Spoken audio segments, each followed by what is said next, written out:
Hello everyone, welcome back to Xylem learning. Akshay സാറാണ്. So ഇന്ന് Akshay sir വന്നിരിക്കുന്നത് നിങ്ങൾ തമ്പനയിലിൽ കണ്ടതുപോലെ നമ്മളൊരു സെൽ ഓർഗനലിനെ പരിചയപ്പെടാൻ പോവുകയാണ്.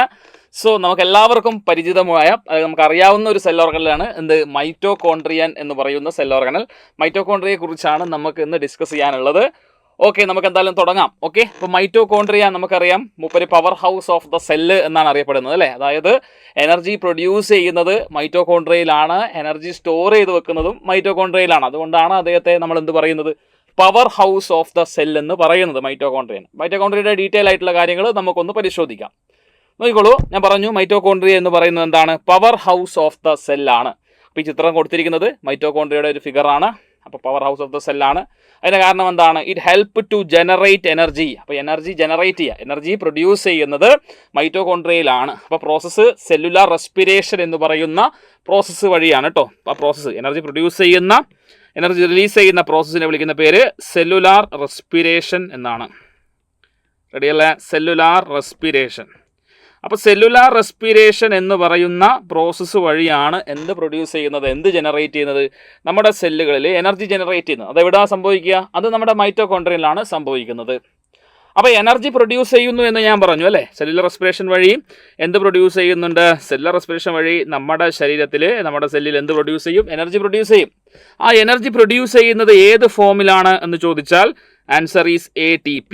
എനർജി പ്രൊഡ്യൂസ് ചെയ്യുന്ന ഫോം ഏതാണ്, ATP, അഡിനോസിൻ ട്രൈഫോസ്ഫേറ്റ്. ഓക്കെ, അതാണ് പറയുന്നത് it help to generate energy in the form of ATP from the food we eat. നമ്മൾ കഴിക്കുന്ന ഭക്ഷണം, ആ ഭക്ഷണം ഡൈജസ്റ്റായി സിമ്പിൾ ന്യൂട്രിയൻ്റായി, ഈ സിമ്പിൾ ന്യൂട്രിയൻ്റ് നമ്മുടെ സെല്ലുകളിലേക്ക് വന്ന്, സിമ്പിൾ ന്യൂട്രിയൻ്റ് മാത്രമല്ല ഓക്സിജനും സെല്ലുകളിലേക്ക് വരുന്നുണ്ട്.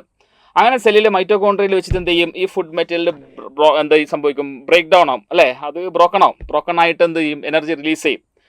അങ്ങനെയാണ് നമ്മുടെ മൈറ്റോകോൺട്രിയയിൽ വെച്ച് എനർജി പ്രൊഡ്യൂസ് ചെയ്യപ്പെടുക. ആ പ്രോസസ്സാണ് ഈ സെല്ലുലാർ റെസ്പിറേഷൻ എന്ന് പറയുന്ന പ്രോസസ്സ്. മനസ്സിലായല്ലോ. ATP, adenosine triphosphate, is considered as energy currency of the cell. അതായത് ശ്രദ്ധിച്ച് നോക്കണേ, energy currency of the cell എന്ന് പറയുന്നത് ATP ആണ്. അപ്പോൾ നമ്മുടെ ബോഡിയിൽ എനർജി പ്രൊഡ്യൂസ് ചെയ്യപ്പെടുന്നത് ഏത് ഫോമിലാണ്, ATP ഫോമിലല്ലേ. അപ്പം നമുക്ക് അറിയാം എനർജി എന്തിനാണ്, നമ്മുടെ ശരീരത്തിൽ ഡിഫറെൻറ്റ് ആക്ടിവിറ്റീസ് അണ്ടർഗോ ചെയ്യണം. സോ ഓരോ ആക്ടിവിറ്റി പെർഫോം ചെയ്യണമെങ്കിലും energy is very essential. Correct, energy is very essential to do activities. So ഓരോ ആക്ടിവിറ്റി പെർഫോം ചെയ്യണമെങ്കിൽ എനർജി എവിടെ നിന്നാണ് കിട്ടുക, ATP ആണല്ലേ. ATP ബ്രേക്ക് ഡൗൺ ചെയ്തിട്ടാണെങ്കിൽ ATPയിൽ നിന്നാണ് എന്ത് ചെയ്യുന്നത്, എനർജി റിലീസ് ചെയ്യുന്നത്. ഫോസ്ഫേറ്റിനെ റിലീസ് ചെയ്തുകൊണ്ടാണ് എനർജി റിലീസ് ചെയ്യുക, എനർജി പ്രൊഡ്യൂസ് ചെയ്യുക.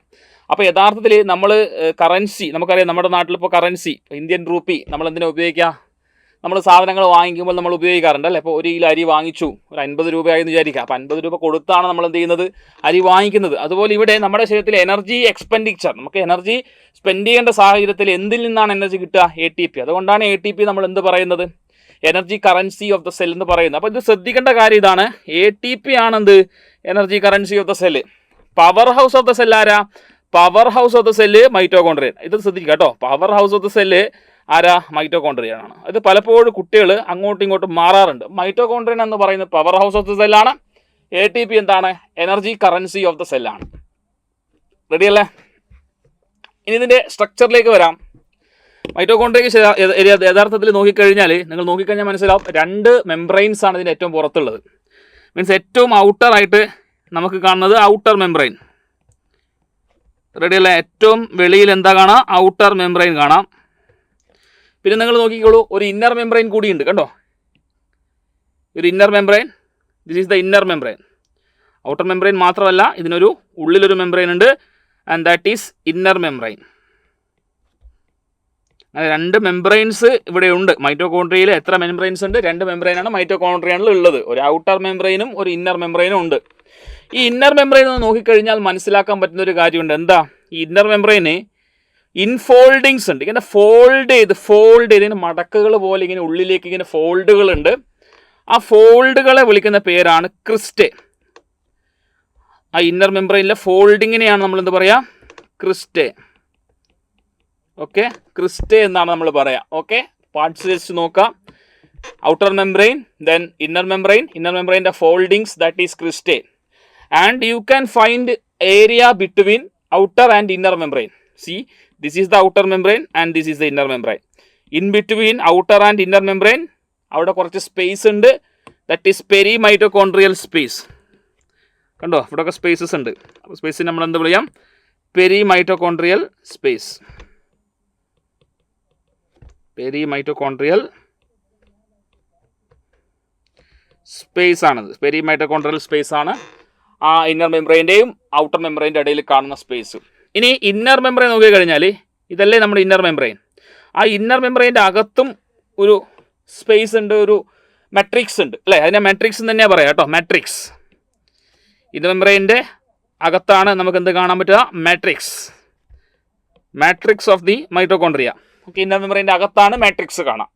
ആ മാട്രിക്സിൽ തന്നെ മൈറ്റോകോൺട്രിയയുടെ പ്രത്യേകതയാണ് മാട്രിക്സിൽ എന്ത് കാണുന്നു? സ്വന്തമായിട്ട് DNA കാണുന്നു എന്നുള്ളത് ഒരു പ്രത്യേകതയാണ്. മൈറ്റോകോൺട്രിയക്ക് സ്വന്തമായിട്ട് എന്തുണ്ട്? DNA ഉണ്ട്. അത് കാണുന്നത് ഇവിടെയാണ് കണ്ടോ, ഇതാണ് DNA. മൈറ്റോകോൺട്രിയക്ക് സ്വന്തമായിട്ട് എന്തുണ്ട്? DNA ഉണ്ട്. അതുകൊണ്ടാണ് സെമി ഓട്ടോണോമസ് എന്ന് പറയും. കാരണം ഇത് സ്വന്തമായിട്ട് റെപ്ലിക്കേറ്റ് ചെയ്യാനൊക്കെ പറ്റും. സ്വന്തമായിട്ട് DNA ഉണ്ട്. മറ്റു സെൽ ഓർഗനൽ പോലെയല്ല. പ്ലാസ്റ്റിഡ്സിനുണ്ട്. പ്ലാസ്റ്റിഡ്സിനും മൈറ്റോകോൺട്രിയ കൂടാതെ ബാക്കിയുള്ളതിനൊന്നും എന്തില്ല, ഈ DNA ഇല്ല. സ്വന്തമായിട്ട് DNA റൈബോസോം ഒക്കെ ഉണ്ടെന്ന്. ഓക്കെ, സെമി ഓട്ടോണമസാണ്. ഇത്രയാണ് സ്ട്രക്ചർ വൈസ് പറയാനുള്ളത്. നമുക്കൊന്ന് നോക്കാം. Mitochondria is double membraned organelle. നമുക്ക് പറഞ്ഞു നമുക്ക് 2 മെംബ്രെയിൻ ഉണ്ട്, an outer and an inner membrane നമ്മൾ പറഞ്ഞതാണ്. ദെൻ അടുത്ത point, space between outer and inner membrane is called peri mitochondrial space. അതും പറഞ്ഞതാണ്. This is the outer membrane, this is the inner membrane. Space between outer and inner membrane is called peri mitochondrial space. പഠിച്ചില്ലേ? പഠിച്ചതാണ്. Then what is the next point? Space enclosed by inner membrane is called matrix. So this is our inner membrane. Okay, this is our inner membrane.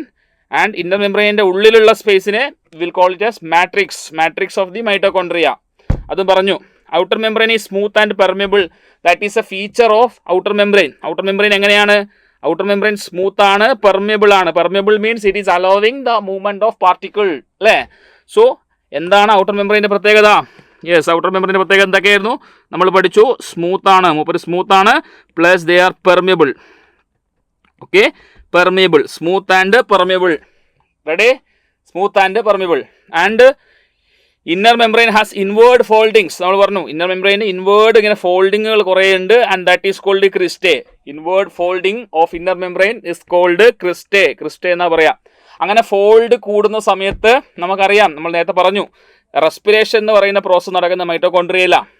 Respiration നടന്നാണ് energy produce ചെയ്യുക. അപ്പോൾ ഈ മൈറ്റോകോൺട്രിയയിൽ ഈ matrix ഉണ്ടാകുമ്പോൾ, മാട്രിക്സിൻ്റെ ആ ഒരു ഭാഗം ഉണ്ടല്ലോ, ഇന്നർ മെംബ്രെയിൻ്റെ ഭാഗം, അതായത് ഈ ക്രിസ്റ്റേ ധാരാളം മടക്കുകൾ പോലെ ഇങ്ങനെ നിൽക്കുക. കുറേ മടക്കുകൾ ഉണ്ടെങ്കിൽ more surface area means cellular റെസ്പിറേഷൻ്റെ റേറ്റ് കൂടും. അപ്പോൾ സെല്ലുലർ റെസ്പിറേഷൻ്റെ റേറ്റ് കൂടുമ്പോൾ എനർജി എന്ത് ചെയ്യും? കൂടും. ഓക്കെ, അതാണ് നോക്കിക്കേണ്ടത്. The inward folding of inner membrane provide larger surface area for respiration. So larger surface area for respiration means more energy is produced. More energy will be produced. Okay, ഇനി last point ആണ്. Mitochondria can replicate to create its own copy. അതിൻ്റെ copy തന്നെ replicate ചെയ്യാൻ പറ്റും. സ്വന്തമായ ഒരു DNA, mitochondrial DNA is present. നമ്മൾ പറഞ്ഞല്ലേ, സ്വന്തമായിട്ട് എന്തുണ്ട്? DNA ഉണ്ട് ഇതേതിന്. സോ അതുകൊണ്ട് തന്നെയാണ് ഈ DNA ഉള്ളത് കൊണ്ട് DNAക്ക് എന്ത് ചെയ്യാൻ പറ്റും? ഒരു പ്രോട്ടീനെ കോഡ് ചെയ്യാൻ പറ്റും. DNA എന്നാണല്ലോ പിന്നീട് പ്രോട്ടീനെ കോഡ് ചെയ്യുന്ന ഇൻഫോർമേഷൻസ് എല്ലാം വരുന്നത്. സോ ആ DNAക്ക് മൈറ്റോകോൺട്രിയൽ പ്രോട്ടീനെ ഉണ്ടാക്കാൻ പറ്റും. സോ റെപ്ലിക്കേഷൻ സാധ്യമാണ് മൈറ്റോകോൺട്രിയക്ക്. അതുകൊണ്ട് തന്നെ മൈറ്റോകോൺട്രിയ സെമി ഓട്ടോണോമസ് എന്ന് പറയാറുണ്ട് കേട്ടോ.